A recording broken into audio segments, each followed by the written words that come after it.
Blue Wire Hustle proudly presents another edition of All Eyes on Cleveland.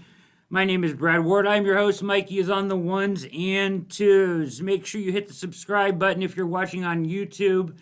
The channel is growing. We are taking off a little bit. Every time you hit subscribe, that helps us out tremendously. So if you watch the show, hit that button for us. It helps us out a ton. It is April 21st.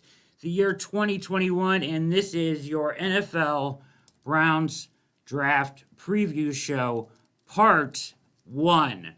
Special guest Charlie Campbell, who is the Senior Draft Analyst at Walter Football. You can follow him on Twitter at Draft Campbell. Will be with us momentarily to join us and talk all about the Browns draft and his mocks and what he sees going on with the draft. After that, we'll come back. We have a couple mailbag questions we're going to hit. They're good ones tonight, two good ones we're going to talk about. And then remember, tomorrow night we'll have part 2 of the NFL draft preview show. And tomorrow night will be Tony Pauline of Pro Football Network. He is a NFL insider and the chief draft analyst over at Pro Football Network. Does a show with Trey Wingo. He's going to have a show down by the on the waterfront, I think, or down there somewhere on draft nights 1 and 2, Thursday and Friday night, doing a show live down there. So he'll be on the show with us tomorrow night. And then I believe we may have another show too on Friday that's in the works. But that's for sure, part 1 and 2. We've got our guest tonight, Charlie Campbell, ready to go. Let's get right to the interview. After the interview, we'll come back. We'll hit some key points that he talked about and answer the mailbag questions, and they are good ones, so don't go anywhere after the interview. You are watching All Eyes on Cleveland. My name is Brad Ward, and here we have Mikey. Can you get him up here? Let's see if we can do this seamlessly here.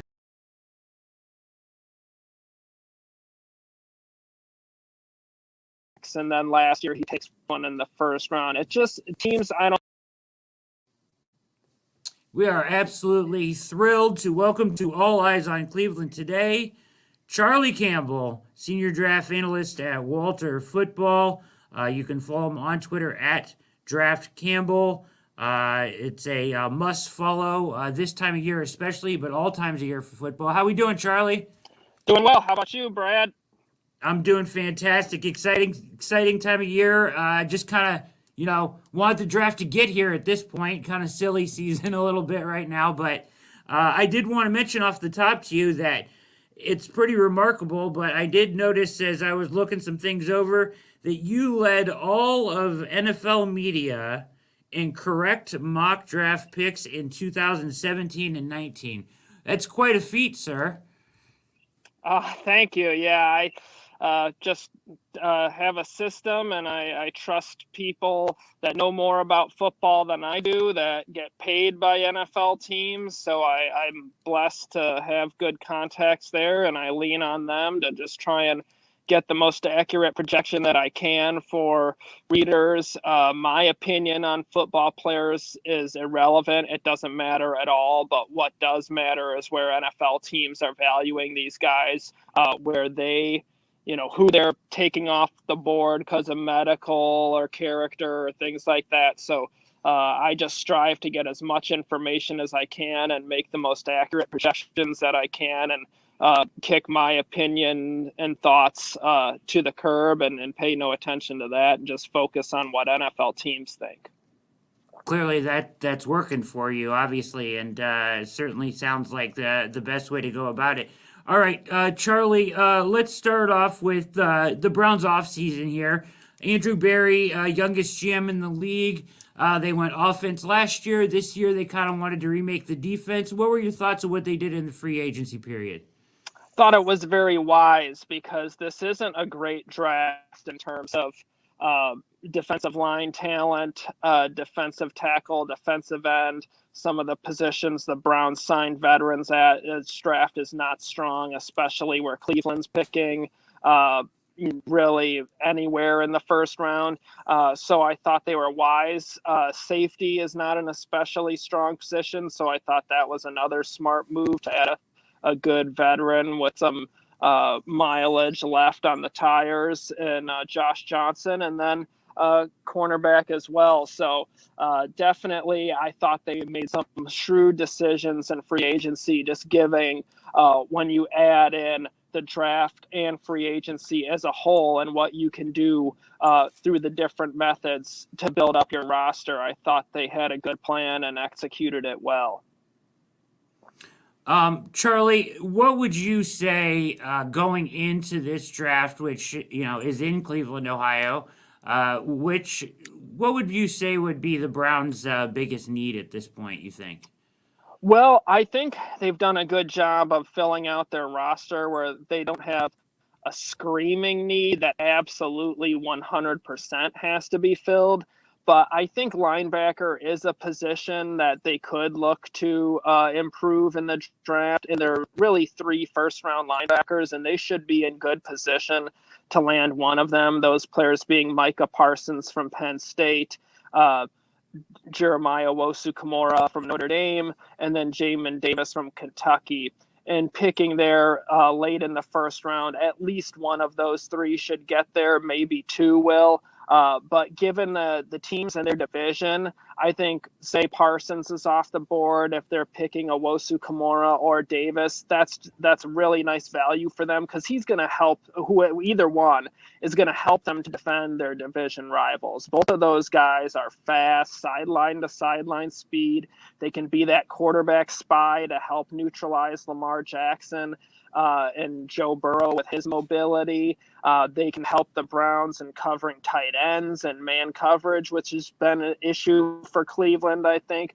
But they're sideline to sideline run defenders. They also are dangerous blitzers with their ability to close. So they just bring a lot of versatility to the middle of the field. And I think that those 2 either one would be a good pick for Cleveland. And that's kind of where I've been thinking that's the direction they're going to go. But like I said, they have a pretty balanced roster, so they have the luxury of potentially just going best player available to continue to build up the talent and depth on the team.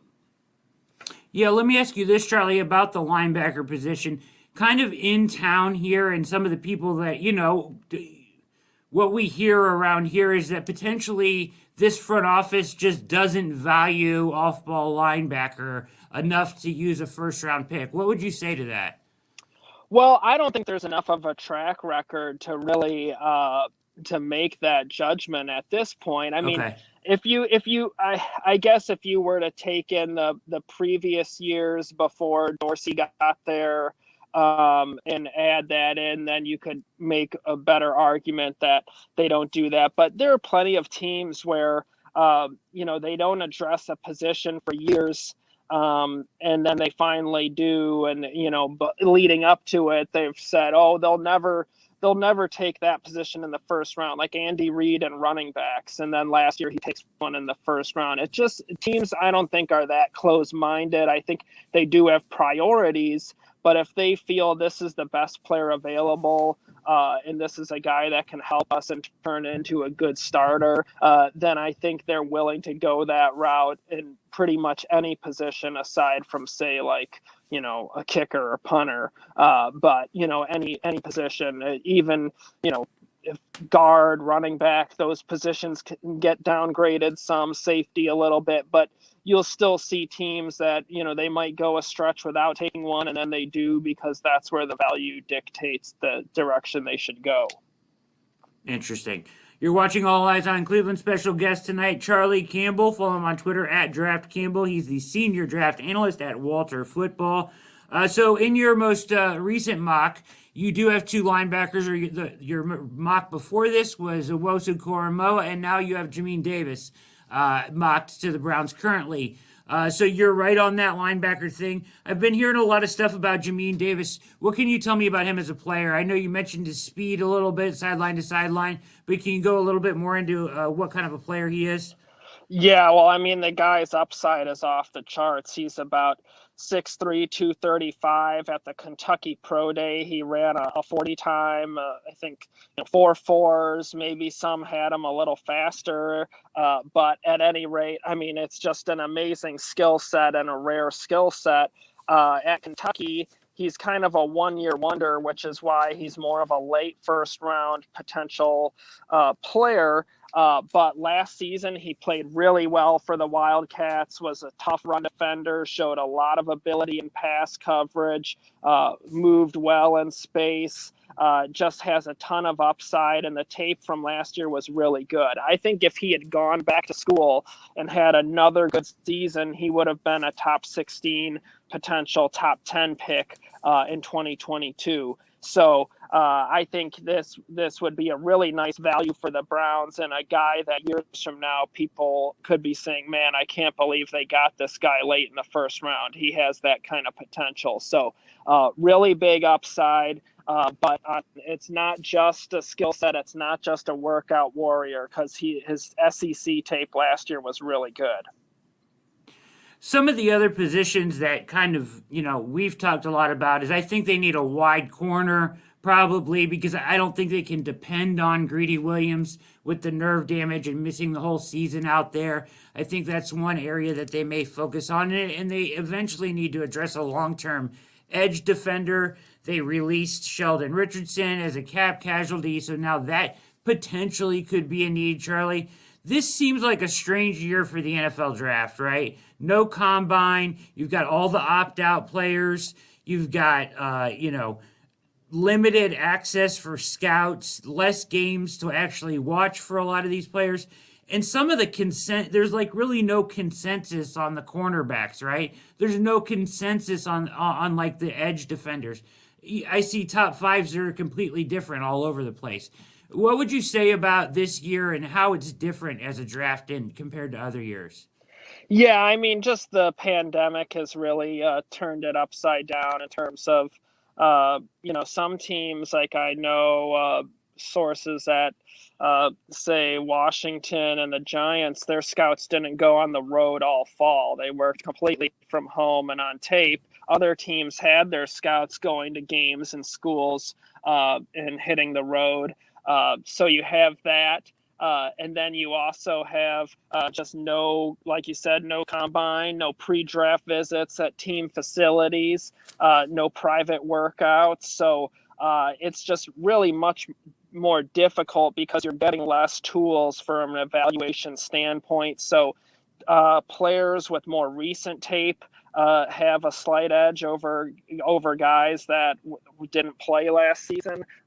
Aside from, say, like the top of the draft kind of consensus guys like Jamar Chase or Penei Sewell. But the guys who didn't play as much are hurt by that. And football is a game of reps. It's a game of practice. So you're losing developmental time. It's going to slow down that process for some of these players at the pro level. So it's just made everything more challenging for teams in terms of evaluating and projecting and really in the months to come and developing as well. So this is going to be probably go down in NFL history as maybe the most challenging draft from a scouting standpoint. Do you think that leads teams to trade back more or have a tendency to do that and maybe try to get more shots at it? Well, I think it could lead to teams trading back, but with 2022 picks in mind, more so than 2021, because this isn't a strong draft overall. And so I think that teams will be looking, when they do move down, they'll be more interested in picks in next year's draft than they are in the typical year. And you already saw that with, say, Detroit. They could have had a first-round pick this year for Matthew Stafford from Carolina or Denver, and they decided to do first-round picks in 2022 and 2023, which was a real shrewd move by Brad Holmes, their new general manager.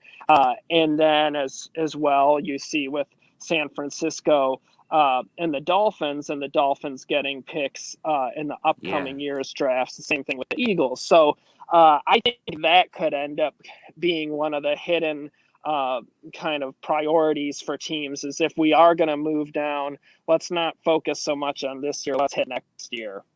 Yeah, kind of kick the can down the road. Okay. That makes sense too. Charlie, let's real quick go through. I just have the Browns' first 4 picks that you have mocked to them right now. We already talked about Davis from Kentucky. Currently, you have at 59 Javon Holland, safety from Oregon. Why the Browns at 59? Well, he just brings a lot of versatility in terms of what he can do in a secondary because he can play corner, he can play free safety. So he's really excellent on special teams as well. So he's kind of a jack of all trades and really versatile. So with Grant Delpit coming off an injury, he provides some safety depth. Same thing with Greedy Williams. He's just a really nice football player. That could stand to get a bit stronger and fill out his frame, which is what sends him down and missing last season. But he could be a really good depth and versatile contributor for Cleveland to really help that secondary in a variety of ways. In round 3, they have 89 and 91 kind of back-to-back consecutive picks there. You have wide receiver Jamin Osborne, Texas A&M. 6'2", 225. Speed is really and quickness are really good for his size. You wrote. What made you mock him to the Browns at 89?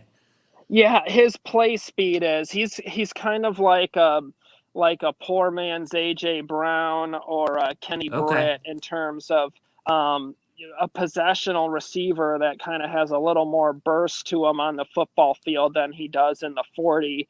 Not a timed speed guy, but looking at him in 2019, he was a real tough possessional receiver. Kellen Mond really missed him last year when Osborne sat out.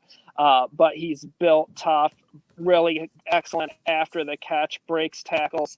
And I think given the injuries with Odell Beckham Jr., having some depth there at wide receiver, and then, a guy that also could in the end has upside to potentially grow into a bigger role as they get, further into making contract decisions on Beckham and Landry. So it's just kind of a depth position that's worth taking, especially with the way injuries hit teams over the season. And with wide receiver being so good in this draft, I think it makes sense for a lot of these teams, even if it's not a screaming need, to take one on the day 2 and in the mid rounds because you're getting such good value and you're improving the depth on your roster. Yeah, and no question the Browns need to kind of start to plan ahead, a succession plan, because they're not going to keep that $30 million to 2 wide receivers on there forever. So absolutely makes sense to get a wide receiver there. And then the second pick in round 3, and this is we'll kind of finish up with here today, Charlie, with this. But defensive tackle Jay Tufele, am I saying that right? I don't know. Yep. USC defensive tackle, 6'3", 305. Makes a lot more sense now that they let go of Sheldon Richardson. What are your thoughts on him? Well, he's really, I think, this is a bad defensive tackle draft class, but I think he's been a little bit underrated, and I think that's in part because he didn't play last season. But he's strong, he's quick, really tough at the point of attack. Doesn't have great size or length, but he plays hard and is a solid run defender and can get some penetration as a rusher, cause some disruption behind the line. And he has some versatility where I think you could play him as a nose tackle or a 3 technique in a 4-3.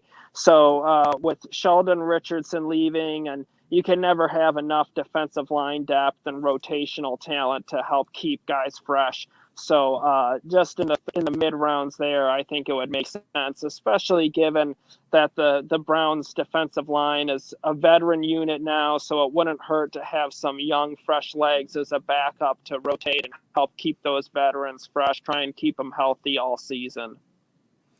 It's interesting. I think you said this isn't a very good draft for interior defensive linemen, is it? No, that's probably one of the weakest positions in this draft.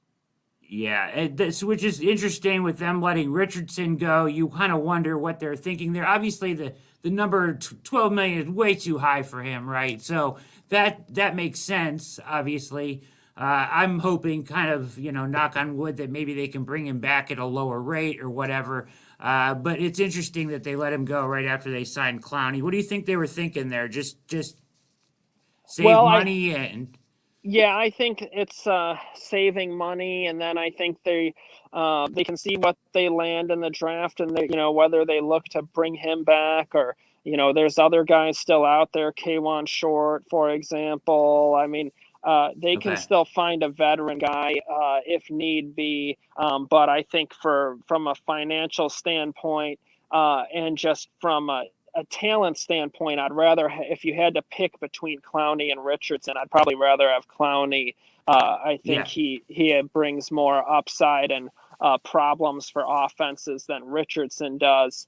But I think they're in a good position where they can see what they get in the draft, and then they can circle back on free agency here after the draft. Other guys are going to get cut as well. Guys that you and I aren't talking about could be available via trade, and that's kind of under the scene. So the off season still has plenty of time to go for them to add more interior defensive line help.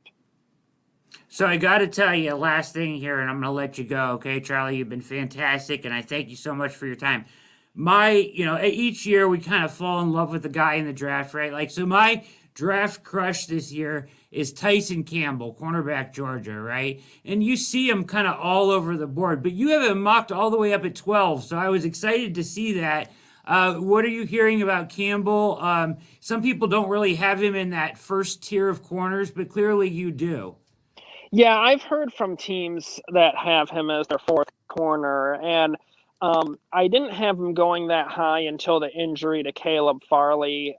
The back surgery kind of shook up that position, and that makes it more difficult to project because you have a big medical variable where some teams could just take a talented player like that off their board completely, and others are going to be okay with it. And so it's harder and that's just going to be subjective and not a real consensus. So it's harder to predict, but with Philadelphia kind of needing a number one corner there, and my mock, they miss out on the receivers, and having been burned by Sidney Jones, it just kind of made sense. But I do know a lot of scouts that like Tyson Campbell. They like the size, the speed, the ability to run and cover, prevent separation. Yeah. He's a fluid athlete, tons of upside. The only real knock on him I've heard from scouts is just has to get a little bit better at playing the ball on the jump balls, the 50-50s. You could see that in the Florida game where he was running with the Florida receivers who are tremendous, and Pitts and Tony, excellent players. And he was able to do a pretty good job of preventing separation, but Pitts made some catches over him.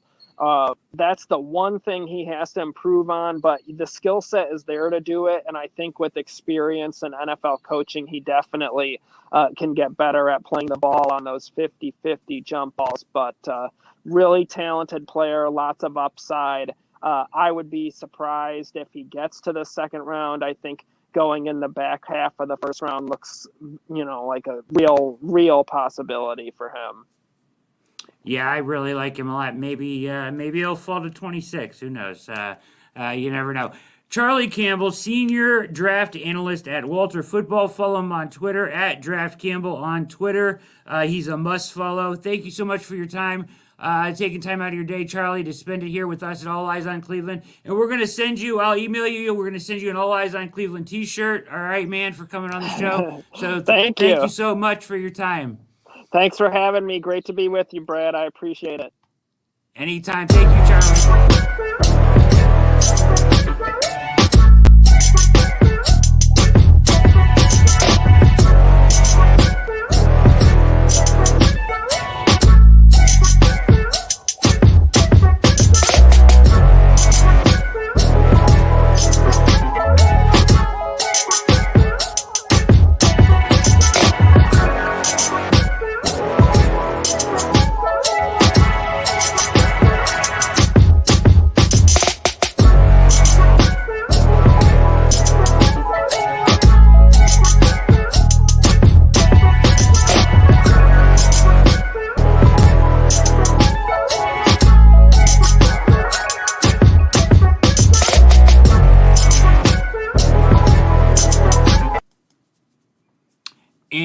are back. That was the interview with Charlie Campbell of Walter Football, senior draft analyst. This is All Eyes on Cleveland.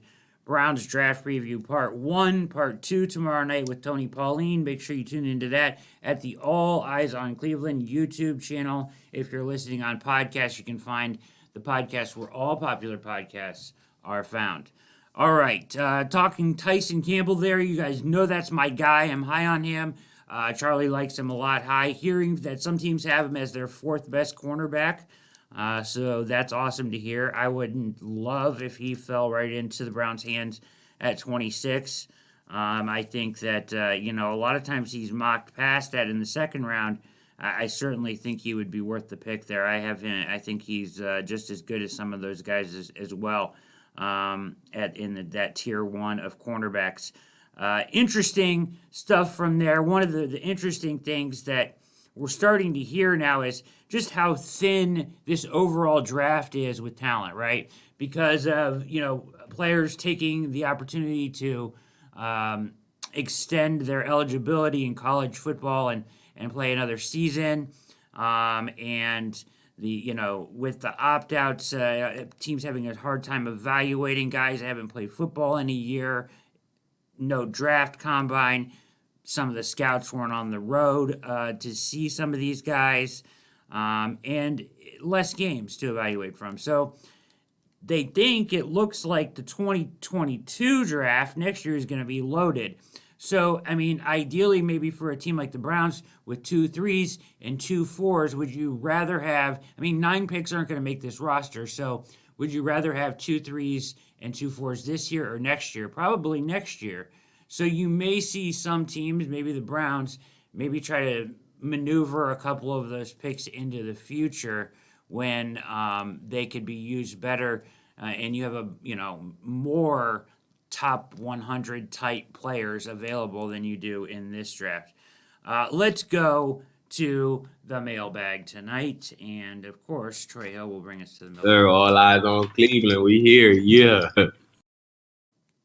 All right, it's mailbag time. Let's go to the Land Sports Frequent Flyer in the mailbag. Great question here tonight. Do you believe this national swing in mock drafts towards linebacker at number 26? That's all I see now. So do I believe that is the way the Browns are going to go? I believe there is it's all we see now, right? We're seeing a ton of the JOK. We're seeing a ton of Davis from Kentucky mocked to, and of course Zaven Collins has been there the whole time, mocked to the Browns at 26. I believe there is a disconnect between like the national perspective on what the Browns want to do in the draft and kind of maybe what the Browns think. I think they like Jacob Phillips a lot and have him in higher regard than probably the national pundits realize. I don't think they necessarily value the position a whole ton. Now, the one thing that's intriguing about it, and I don't think that they will go linebacker. I could be wrong, of course. But, the one thing that's intriguing is Nick Shook last week said it was linebacker on the show, and he talked about Jameen Davis from Kentucky, as did Charlie this week. But what they said about him was interesting. So Shook actually comped him to Darius Leonard, which is an unbelievable comp. So that makes your eyes open up right away, and you're like, holy crap, right? Darius Leonard, if you can get a guy like that. And even Campbell today saying if he would have stayed in school another year, maybe he's, a top 10 guy in the draft. So this Davis kid is getting a lot of hype, and if he is that special of a player, certainly you want the Browns to take him, linebacker or not. It's really, about their evaluation. If they think he is that guy and that special of a linebacker, then certainly we hope that he would take him. I do think there is some kind of a disconnect there between the national mock drafts and kind of maybe what's going on actually in Berea. But I think that Davis is super intriguing at this point. When you're hearing names like Leonard and hearing guys talk about him being a top 10 talent, certainly that's intriguing. I do think, though, that cornerback is the priority for the Browns, over linebacker, over edge. I think that, there's probably 5 guys, maybe 6 guys that the Browns value a lot. And if they're there at 26, they'll take the best guy on their board at that position. To me, that's a real need there. I think they have a real need on the defensive line as well. There's just not a ton of guys in this draft for that, and we're going to get to that in 1 second. We have another question here in the mailbag, but before we do that, I did send out a poll, and we'll keep updating this poll even on tomorrow night's show. I asked everybody out there, what position do you want the Browns to draft with the first pick on Twitter? 31% said linebacker, 7% wide receiver, 46% said cornerback, and then 16% said defensive tackle / defensive end, so somebody on the defensive line. So cornerback by a wide margin there, linebacker at 31% after that. So, like I said, I'm intrigued by Davis, but I still think cornerback seems like the priority. Another announcement I wanted to make here real quickly before we get to the second question in tonight's mailbag. The schedule release date came out today, so the actual regular season schedule for the Browns will be released on May 12th. So that's a day you can mark it down, write it up, whatever you want to do there. And we can look forward to some schedule game, right, on May 12th. So that's when we will get our schedule, and the Browns playing a third-place schedule, which I think is trouble for some other teams there this year. So Browns UK at Dog Pound East on Twitter with the second mailbag question of the night. With Sheldon Richardson going, do you see his replacement coming at pick number 26 or 59? Is there sufficient talent from released players to pick up someone post-draft as well? Well, kind of as Charlie stated, and I'll point his statement out in the interview tonight, it's a poor draft class for interior defensive linemen, certainly. Barmore is intriguing. If he's there at 26, I don't know how the Browns value him, but if you think he's special, obviously he's certainly a potential player that they could take there. Beyond him, I don't think anybody else is really worth that pick at 26. That doesn't mean that, that doesn't mean that they won't go at 59 and get somebody. There are some players, there's about 4 or 5 players I think that could contribute this year in the Browns rotation. I don't know how they're going to value those guys. As he said, it's a very weak class. Now, to complicate that even more, and I know that's not a great answer for you, Browns UK, but to complicate that even more, the free agents that are available and the free agent class as a whole, even from start to finish, let alone now, is extremely weak at interior defensive line. So if you're looking at guys that are available on the market now, just to throw some names to you, okay? Jarrell Casey, age 31. Kawan Short, age 32. Both of those guys played less than 200 snaps last year. Geno Adkins, age 33. Corey Peters, age 33. Shelby Harris, age 30. Not a great crop of guys to look at there to bring in free agency. Now, other guys will be cut. There will be people on the market. The one guy that does seem like a good fit is the guy we cut, Sheldon Richardson. We know he's probably the best available player for defensive tackle. It's just that you couldn't keep him at $12 million because he's not going to make that on the open market. The other guy that would make some sense is Maurice Hurst, okay? Hurst was a 5th-round pick by the Raiders. They waived him. He cleared waivers. He was actually their best-graded defender with a PFF grade of 77.9, and they waived him. So if he's cheap enough, that would make sense for the Browns to kick the tires on Maurice Hurst. So, Spot Track has him estimated at $5.6 million. I think that's probably a little bit on the high side, especially in a cap crunch year like this year. I would probably I mean, if you're the Browns, you're probably trying to do something maybe around $3-4 million, to bring him in. That's probably $3-4-5 million is what they have in mind for Richardson if they were going to bring him back for a season. So those are the guys that, if you're looking outside of the draft, you would concentrate on Hurst and bringing back Richardson. I don't know what Richardson will get on the open market, but the fact of it is he's probably the best tackle out on the market right now. I mean, he played, all season long. His availability was great. He was a hell of a player for the Browns, a leader, and they just couldn't keep him at that price, cap casualty.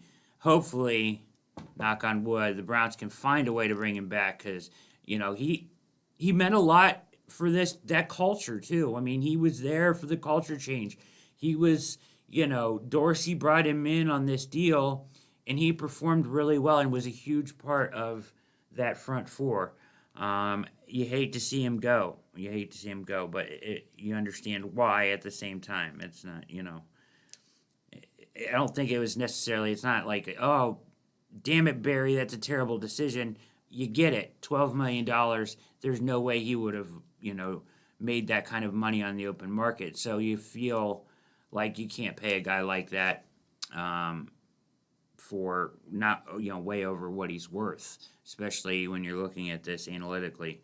Which I'm sure they were. And so you hope to bring him back. The door's open, I think, there. Mary Kay has written about that and some other people as well, that is a potential possibility. So for your answer, Browns UK, long answer short here. Sheldon, definite possibility. Maurice Hurst, I think they should kick the tires on. Could be an answer there. As a free agency, you're looking for a rotational piece to come in there. Because you've got, Malik Jackson, you've got Jordan Elliott in there, you've got Andrew Billings, right? They've got some younger guys there too that they've kept around. But those are your main three there. You expect Clowney to play a significant amount of downs. Jake Burns has been talking about that a lot. On the inside, they're going to use him all along the line of scrimmage. I think Clowney will be used inside and outside. But as far as the draft goes, I would not be surprised. I think if they do take a guy, it would be if one of those top 4 or 5 guys is there at 89 or 91, which is possible, and I've seen in a lot of mocks that one of those guys, Alan McNeil, their names are so hard to say. Tuga Lufe or Lefe, the guy's name that I just butchered that one, but that Charlie had brought up. There's a number of guys there that are in like your top 5 defensive tackles that could be there in that third round for the Browns, but I would probably doubt using 26 or 59 on it unless Barmore falls to 26 and they're really high on him.